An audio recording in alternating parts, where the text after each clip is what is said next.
Welcome to RK tutorial. ఈరోజు మనము environmental studies సంబంధించిన క్వశ్చన్లకు ఆన్సర్ చూద్దాము. ఇందులో మొదటి క్వశ్చన్ చూద్దాము. మొదటి క్వశ్చన్ ఏముందంటే, గీత తన సోదరుడి చిగుళ్ళ నుండి సులభంగా రక్తం కారుతుందని గమనించింది. అతని ఆహారంలో ఈ విటమిన్ లోపించి ఉండవచ్చు. గీత తన సోదరుడి చిగుళ్ళ నుండి సులభంగా రక్తం కారుతుందని గమనించింది. అతని ఆహారంలో ఈ విటమిన్ లోపించి ఉండవచ్చు. మరి దీనికి ఆప్షన్ ఏమంటే ఇక్కడ విటమిన్ ఏనా, విటమిన్ డీనా, విటమిన్ బీనా, విటమిన్ సి అంటే దీనికి ఆప్షన్ విటమిన్ సి అనమాట. విటమిన్ సి లోపం వల్ల చిగుళ్ళ నుండి సులభంగా రక్తము కారుతుంది. తర్వాత క్వశ్చన్ చూద్దాము. ఎన్ఈసిసి పూర్తి రూపము. ఎన్ఈసిసి పూర్తి రూపము. మరి దీనికి ఆప్షన్ ఏమంటే ఇక్కడ national export coordination council, national energy conservation council, national education coordination council. Fourth ఏమంటే నేషనల్ ఎగ్ కోఆర్డినేషన్ కమిటీ. మరి దీనికి ఆన్సర్ కూడా fourth option national egg coordination committee. National egg coordination committee NECC యొక్క పూర్తి రూపం అన్నమాట. తర్వాత క్వశ్చన్ చూద్దాము. వేరుశనగలో టిక్కా తెగులు వ్యాధి వీటి వల్ల వస్తుంది. వేరుశనగలో టిక్కా తెగులు వ్యాధి వీటి వల్ల వస్తుంది. దేని వల్ల వస్తుందంటే ఇది శిలీంధ్రాల వల్ల వస్తుంది. చూడండి, ఇక్కడ వేరుశనగలో తిక్క తెగులకు వ్యాధి శిలీంధ్రాల వల్ల రావడము జరుగుతుంది. తర్వాత క్వశ్చన్ చూద్దాము. క్రింది వాక్యాలను చదివి సరైన సమాధానము ఎంచుకోండి. మరి స్టేట్మెంట్ 1 ఏముందంటే ఫ్లూ ఒక ప్రమాదకరమైనటువంటి స్వల్పకాలిక వ్యాధి. స్టేట్మెంట్ 2 ఏముందంటే బోధకాలు ఒక దీర్ఘకాలిక వ్యాధి. ఫస్ట్ స్టేట్మెంట్ ఫ్లూ ఒక ప్రమాదకరమైనటువంటి స్వల్పకాలిక వ్యాధి. మరి స్టేట్మెంట్ 2 ఏముంది ఇక్కడ బోధకాలు ఒక దీర్ఘకాలిక వ్యాధి. దీనికి ఆన్సర్ ఏమంటే ఫస్ట్ వన్. ఇక్కడ స్టేట్మెంట్ 1 స్టేట్మెంట్ 2 రెండు కూడా సరైనటువంటివే. రెండు స్టేట్మెంట్లు కూడా సరైనటువంటివే ఆన్సర్ కావడం జరుగుతుంది. తర్వాత క్వశ్చన్ చూద్దాము. క్రింది వాటిలో తుఫాను ప్రభావం కానిది ఏది? ఏమంటే వీటికి ఆప్షన్ ఏమన్నా ఇక్కడ భారీ వర్షపాతం మరియు వరదలు, తుఫాను హెచ్చరిక వ్యవస్థలు, భారీ తుఫాను యొక్క ఉప్పెన, తర్వాత పంటలు మరియు ఆస్తికి నష్టము. మరి దీనిలో మనకు తుఫాను యొక్క ప్రభావం కానిది ఏమంటే ఇక్కడ తుఫాను హెచ్చరిక వ్యవస్థలు తుఫాను యొక్క ప్రభావం కాదు. కానీ తుఫాను వల్ల కలిగేటువంటి ప్రభావాలు ఇక్కడ ఏమనంటే భారీ వర్షపాతం మరియు వరదలు వస్తాయి. అదేవిధంగా తుఫానుకు ఉప్పెన ఉంటుంది. అదేవిధంగా పంటలు మరియు ఆస్తికి భారీ నష్టం కూడా జరుగుతుందన్నమాట. తర్వాత క్వశ్చన్ చూద్దాము. క్రింది వాటిలో సాంప్రదాయేతర వాయు వనరులను గుర్తించండి. మరి ఇక్కడ ఆప్షన్లు ఏమన్నాయి? సహజ వాయువు, కోల్బెడ్ మీథేన్, తర్వాత సంపీడిత సహజ వాయువు సిఎన్జి కంప్రెస్డ్ న్యాచురల్ గ్యాస్ అనమాట. తర్వాత ద్రవీకృత పెట్రోలియం వాయువు ఎల్పిజి లిక్విఫైడ్ పెట్రోలియం గ్యాస్. మరి దీనికి ఆన్సర్ ఏమంటే కోల్బెడ్ మీథేన్ అనేటువంటిది సాంప్రదాయేతర వాయు వనరు అనమాట. ఇది సాంప్రదాయేతర వాయు వనరుకు ఉదాహరణ కోల్బెడ్ మీథేన్. తర్వాత క్వశ్చన్ చూద్దాము. కాలిన గాయాలకు చికిత్స చేయడానికి క్రింది వాటిలో ఏది సరైన ప్రథమ చికిత్స దశ కాదు?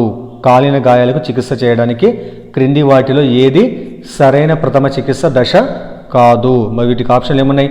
బొబ్బలను ఎప్పుడు చిదమకుండా ఉండడము, కాలిన భాగాన్ని 10-20 నిమిషాలు చల్లని నీటి ప్రవాహం కింద ఉంచడము, కాలిన ప్రాంతానికి నేరుగా మంచును రాయడము, కాలిన గాయాలు తీవ్రంగా ఉంటే జాగ్రత్తగా ఆయింట్మెంట్ రాయడము. మరి దీనికి సరైన ప్రథమ చికిత్స ఏది కాదంటే ఇక్కడ కాలిన ప్రాంతానికి నేరుగా మంచును రాయడం అంటే సరైన ప్రథమ చికిత్స కాదనమాట.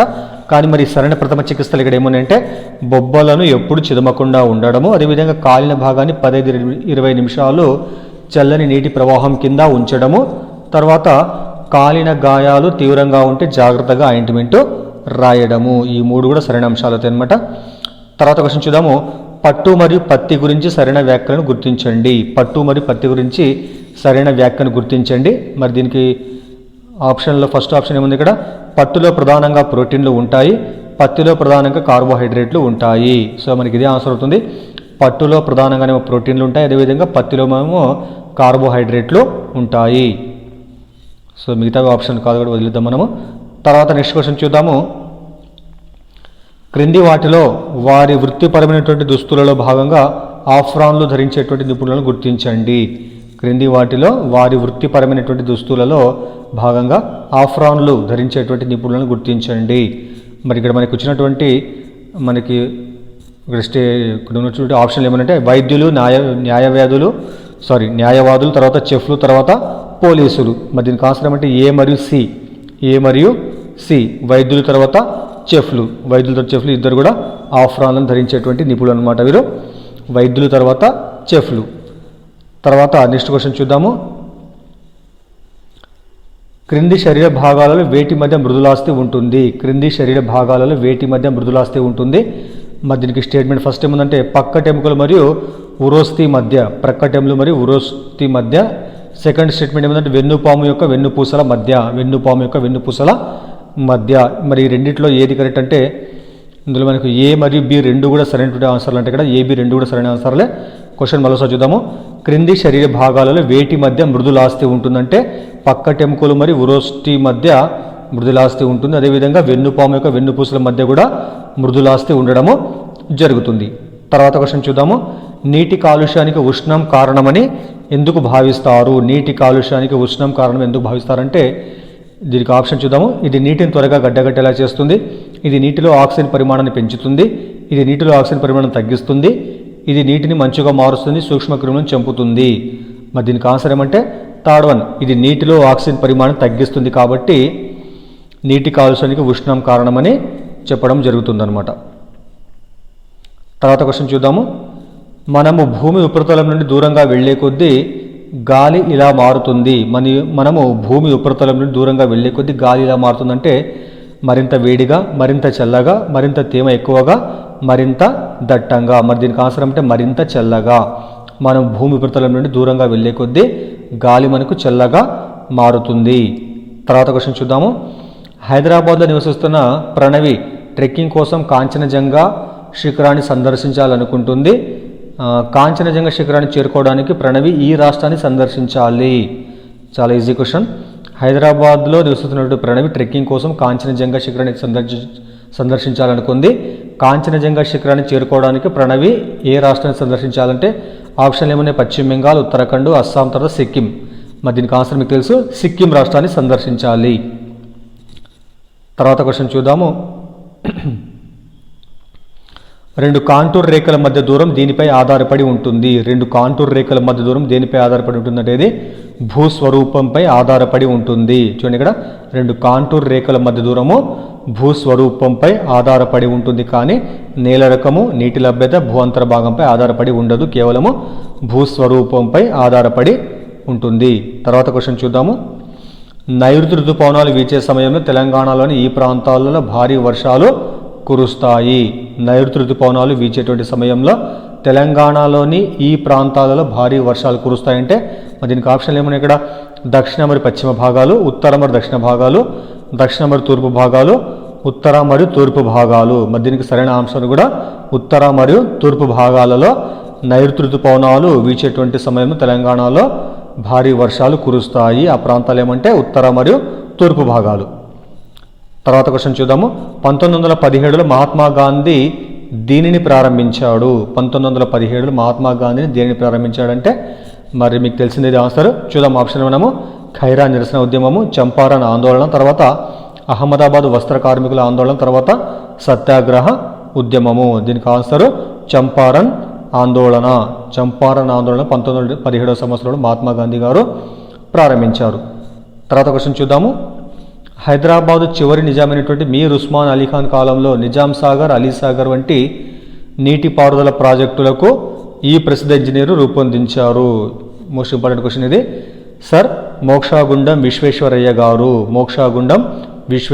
గారు హైదరాబాదులో నిజాం సాగర్, తర్వాత అలీ సాగర్ వంటి నీటిపారుదల ప్రాజెక్టులకు రూపొందించడం జరిగిందనమాట.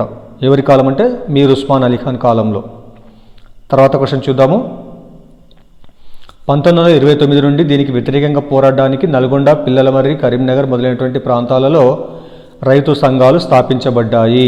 1929 నుండి దేనికి వ్యతిరేకంగా పోరాడడానికి నల్గొండ, పిల్లలమర్రి, కరీంనగర్ ప్రాంతాలలో రైతు సంఘాలు స్థాపించబడ్డాయంటే మరి దీనికి ఆప్షన్ ఏమిటి ఇక్కడ? ఫస్ట్ ఆప్షన్ ఆన్సర్ అంటే ఇక్కడ పటేళ్లు, పట్వారీలు మరియు దేశ్ముఖుల దోపిడీని ఎదుర్కోవడానికి, పట్వారీలు, దేశ్ముఖుల దోపిడీకి వ్యతిరేకంగా 1929వ సంవత్సరంలో నల్గొండ, పిల్లలమర్రి, కరీంనగర్ ప్రాంతాలలో రైతు సంఘాలు స్థాపించబడ్డాయి. తర్వాత క్వశ్చన్ చూద్దాము. ఈ క్రింది వారిలో ఒకరు 1946లో ఏర్పడిన రాజ్యాంగ సభలో మహిళా సభ్యురాలు కారు. చూడండి ఇక్కడ క్రింది వారిలో 1946లో ఏర్పడినటువంటి రాజ్యాంగ సభలో మహిళా సభ్యురాలు కారు ఎవరంటే, కాని వారు ఎవరంటే దీనికి ఆన్సరు కాదంబరి గంగూలీ. కాదంబరి గంగూలీ గారు రాజ్యాంగ సభలో మహిళా సభ్యురాలు కాదు. కానీ మహిళా సభ్యురాలు ఎవరంటే రాజ్యాంగ సభలో సభ్యులు ఎవరంటే ఇక్కడ అమ్ము స్వామినాథన్, తర్వాత హంసా జీవరాజ్ మెహతా, తర్వాత బేగం ఐజాజ్ రసూల్. ఈ ముగ్గురు రాజ్యాంగ సభలో సభ్యులు అనమాట, మహిళా సభ్యులు. తర్వాత క్వశ్చన్ చూద్దాము.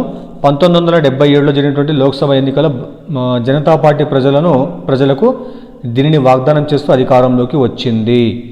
1977లో జరిగినటువంటి లోక్సభ ఎన్నికలలో జనతా పార్టీ ప్రజలకు దేనిని వాగ్దానం చేస్తూ అధికారంలోకి వచ్చిందంటే దీనికి ఫస్ట్ ఆప్షన్ అంటే ఇక్కడ ఫస్ట్ ఆప్షన్ ఆన్సరు ప్రజాస్వామ్య పునరుద్ధరణ మరియు నిరంకుశ పాలన నుండి విముక్తి. ప్రజాస్వామ్య పునరుద్ధరణ మరియు నిరంకుశ పాలన నుండి విముక్తి అనేటువంటి వాటిని వాగ్దానం చేస్తూ 1977లో జనతా పార్టీ అధికారంలో రావడము జరిగింది. తర్వాత క్వశ్చన్ చూద్దాము. సో బాలలకు అనుకూలమైనటువంటి విధానాల ద్వారా లైంగిక నేరాల నుండి పిల్లలను రక్షించడానికి ప్రభుత్వం చేసినటువంటి ఒక సమగ్ర చట్టము. చాలా ఇంపార్టెంట్ క్వశ్చన్ ఇది. దీనికి ఆన్సరు పోక్సో చట్టం అనమాట. బాలలకు అనుకూలమైన విధానాల ద్వారా లైంగిక నేరాల నుండి పిల్లలను రక్షించడానికి ప్రభుత్వం చేసినటువంటి ఒక సమగ్ర చట్టం ఏంటంటే ఇక్కడ పోక్సో చట్టం అనమాట. తర్వాత క్వశ్చన్ చూద్దాము. ఈ సంవత్సరంలో భారతదేశంలోని అన్ని రాష్ట్ర ప్రభుత్వాలు జమీందారీ వ్యవస్థను రద్దు చేయడానికి చట్టాన్ని ఆమోదించాయి. మరి దీనికి ఆన్సర్ ఏమంటే 1950వ సంవత్సరం 1950లో భారతదేశంలోని అన్ని రాష్ట్ర ప్రభుత్వాలు జమీందారీ వ్యవస్థను రద్దు చేయడానికి చట్టాన్ని ఆమోదించాయి. నెక్స్ట్ క్వశ్చన్ చూద్దాము. రవికి 8 సంవత్సరాలు. అతని ఎత్తు మరియు శరీర బరువులు వరుసగా 1.55 మీటర్లు మరియు 45 కిలోలు. అప్పుడు అతని యొక్క BMI ఎంత అంటే దీనికి ఆన్సరు 18.7304. రవికి 8 సంవత్సరాలు. అతని యొక్క ఎత్తు మరియు శరీర బరువులు వరుసగా 1.55 మీటర్లు మరియు 45 కిలోలు. అప్పుడు అతని యొక్క BMI ఎంత అంటే దీనికి ఆన్సర్ ఎంత 18.7304. దీనికి సంబంధించినటువంటి సూత్రం మనకు 8th క్లాస్లో ఉంటుంది అని కూడా ఒకసారి చూడండి. ఇక్కడ 8th క్లాస్లో ఉన్నటువంటి క్వశ్చన్ అక్కడ దీనికి సంబంధించిన సూత్రం ఉంటుంది, అది కూడా ఒకసారి మీరు చూడండి. BMIకి ఫార్ములా ఉంటుంది, ఒకసారి చూడండి అది. తర్వాత క్వశ్చన్ చూద్దాము. భారత రాజ్యాంగము పని హక్కును దీని కింద సూచిస్తుంది. భారత రాజ్యాంగం పని హక్కును దేని కింద సూచిస్తుంది అంటే అది దీనికి ఆన్సరు ఆదేశిక సూత్రాల కింద పని హక్కును భారత రాజ్యాంగము సూచిస్తుంది అనమాట. తర్వాత క్వశ్చన్ చూద్దాము. క్రింది వ్యాఖ్యలను జాగ్రత్తగా చదవండి. మరి స్టేట్మెంట్ 1 ఏముందంటే EVSలో ఇతివృత్తాలు కుటుంబము, ఆటలు, జంతువులు, మొక్కలు, సమాజము, ఆశ్రయాలు, ఆహారము, ప్రయాణం మరియు చరిత్ర. తర్వాత వ్యాఖ్య 2 EVS యొక్క ఇతివృత్తాలు పిల్లల జీవితానికి సంబంధించినవి ఉంటాయి. దీనికి ఆన్సర్ ఏమంటే ఫస్ట్ వన్ ఇక్కడ 1 మరియు 2 స్టేట్మెంట్ 2 కూడా సరైనవంట. మళ్ళీసారి చూద్దాం మనము. స్టేట్మెంట్ 1 ఏమంటే EVSలో ఉన్నటువంటి ఇతివృత్తాలు ఏమేమిటాయంటే కుటుంబము, ఆటలు, జంతువులు, మొక్కలు, సమాజము, ఆశ్రయాలు, ఆహారము, ప్రయాణము మరియు చరిత్ర. ఇవన్నీ కూడా EVSలో ఇతివృత్తాలు. ఇది సరైనటువంటి స్టేట్మెంట్ అవుతుంది. అదేవిధంగా స్టేట్మెంట్ 2 ఏమంటే EVS యొక్క ఇతివృత్తాలు పిల్లల జీవితానికి సంబంధించినవి ఉంటాయి. ఇది కూడా సరైనటువంటి స్టేట్మెంట్ అవుతుంది అనమాట. తర్వాత క్వశ్చన్ చూద్దాము. క్రింది వాటిలో విద్యార్థిని సమగ్రంగా మదింపు చేయడంలో ఉపాధ్యాయుడికి సహాయపడేటువంటి సాధనము ఏమిటి? క్రింది వాటిలో విద్యార్థిని సమగ్రంగా మదింపు చేయడంలో ఉపాధ్యాయుడికి సహాయపడేటువంటి సాధనం ఏమంటే దీనికి ఆన్సరు పోర్ట్ఫోలియో. విద్యార్థిని సమగ్రంగా మదింపు చేయడానికి ఉపాధ్యాయుడికి సహాయపడేటువంటి సాధనం అనమాట. తర్వాత క్వశ్చన్ చూద్దాము. క్రింది వాటిలో ఒకటి పిల్లలను జూకు ఫీల్డ్ ట్రిప్కు తీసుకువెళ్ళడం యొక్క లక్ష్యం కాదు. క్రింది వాటిలో ఒకటి పిల్లలను జూకు ఫీల్డ్ ట్రిప్కు తీసుకువెళ్ళడం యొక్క లక్ష్యం కాదేమంటే దీనికి ఆన్సర్ ఏమంటే వారు జూలోని జంతువుల పేర్లు బట్టీయము చేయడము అనేటువంటిది లక్ష్యం కాదనమాట. ఇది మరి జూకు తీసుకువెళ్ళేటువంటి లక్ష్యాలు ఏముంటాయంటే వాటి యొక్క లక్ష్యాలు ఏమంటే జంతువుల గురించి వాటి మునుపటి భావనలను జూలోని జంతువులతో అనుసంధానించడము. జంతువుల గురించి వారి యొక్క మునుపటి భావాలను అంటే విద్యార్థులకు మునుపటి భావనలను జూలోని జంతువులతో అనుసంధానించడం అనమాట. నెక్స్ట్ ఏముంది జూలో అందుబాటులో ఉన్నటువంటి విషయాల గురించి వారికి అవగాహన కల్పించడము. జూలో అందుబాటులో ఉన్నటువంటి విషయాల గురించి వారికి అవగాహన కల్పించడం. తర్వాత విద్యార్థుల అభ్యసనాన్ని జూలో మదింపు చేయడము. ఈ 3 కూడా సరైనటువంటి లక్ష్యాలు అవుతాయి అన్నమాట. తర్వాత క్వశ్చన్ చూద్దాము.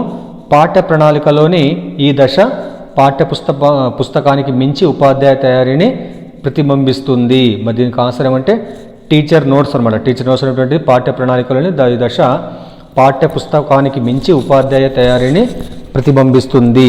ఏదంటే అది టీచర్స్ యొక్క నోట్స్ అన్నమాట. తర్వాత క్వశ్చన్ చూద్దాము. ఒక ఉపాధ్యాయుడు 4వ తరగతి విద్యార్థులను స్థానిక గ్రామ పంచాయతీకి తీసుకెళ్లి దాని విధుల గురించి విద్యార్థులు పంచాయతీ కార్యదర్శితో చర్చించేలా చేశాడు. ఈ కృత్యంలో అభివృద్ధి చేయగల విద్యా ప్రమాణాలు. చూడండి, ఇక్కడ ఒక ఉపాధ్యాయుడు 4వ తరగతి విద్యార్థులను స్థానిక గ్రామ పంచాయతీ తీసుకెళ్లి దాని యొక్క విధుల గురించి విద్యార్థులు పంచాయతీ కార్యదర్శితో చర్చించేలా చేశాడు. ఈ కృత్యంలో అభివృద్ధి చేయగల విద్యా ప్రమాణాలు. మరి ఇచ్చినటువంటి ప్రమాణాలు ఇక్కడ ఏమంటే విషయ అవగాహన, సమాచార నైపుణ్యాలు, తర్వాత ప్రయోగాలు.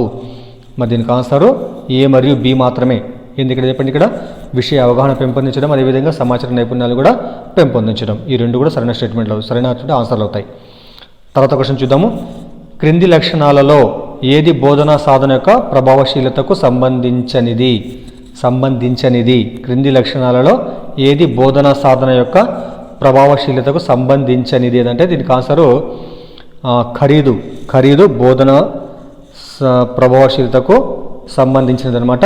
మరి బోధనా సాధన యొక్క ప్రభావశీలతకు సంబంధించినవి ఇక్కడ ఏమనంటే ప్రామాణికమైనటువంటిది, ఉద్దేశం నెరవేర్చేది, అదేవిధంగా విద్యార్థి నేపథ్యానికి తగినవి, ఇవన్నీ కూడా బోధనా సాధనకు ప్రభావశీలతకు సంబంధించినటువంటి అంశాలు అవుతాయి అన్నమాట. ఇవి ఈవీఎస్లో వచ్చినటువంటి క్వశ్చన్ అనమాట. దయచేసి వీడియోని లైక్ చేయండి, అదేవిధంగా ఛానల్ని కూడా సబ్స్క్రైబ్ చేయండి. Thank you.